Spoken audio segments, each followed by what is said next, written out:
Brigitte Macron est passée d'un extrême à l'autre en l'espace de quelques heures seulement. En déplacement ce mercredi 14 juin à Strasbourg pour présenter au Parlement européen avec le ministre de l'Éducation nationale, Pape Ndiaye le projet TEDI, visant à permettre aux enfants malades d'assister à leurs cours grâce à des robots de téléprésence, la première dame a d'abord été huée avant d'être acclamée. Arrivée devant le Parlement européen où avait lieu la présentation du projet, Brigitte Macron et Pape Ndiaye étaient attendus par une soixantaine de personnes ayant répondu à l'appel au rassemblement lancé par la Fédération syndicale unitaire pour une casserolade afin de contester la réforme des retraites.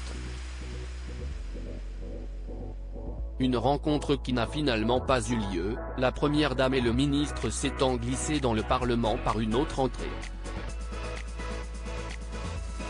À l'intérieur, au sein de l'hémicycle, s'y est une toute autre ambiance qu'ils ont pu retrouver, ayant été salués pour leur présence et pour le projet qu'ils sont venus présenter, la présidente du Parlement européen Roberta Metsola ayant déclaré « J'aimerais adresser les salutations de notre assemblée à Émilie et Baptiste qui sont parmi nous via les robots de téléprésence ainsi qu'à Madame Brigitte Macron, qui les accompagne en tant que marraine du programme français TEDI.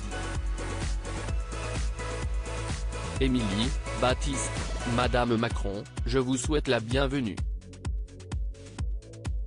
Des salutations nourries par les applaudissements des députés présents.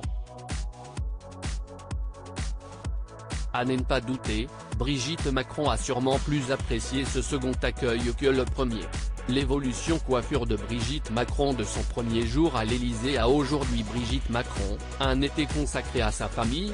Avec ses nombreuses obligations en tant que première dame, Brigitte Macron ne cache pas qu'elle rencontre quelques difficultés pour garder un lien fort et solide avec sa famille, d'autant plus lorsque les plannings de vacances ne se télescopent pas comme elle l'aimerait.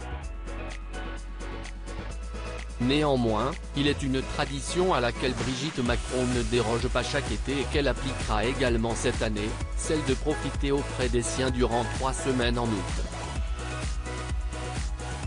Un moment que la première dame attend avec impatience, pour pouvoir se ressourcer auprès de ceux qui lui sont chers et repartir en pleine forme pour une nouvelle année.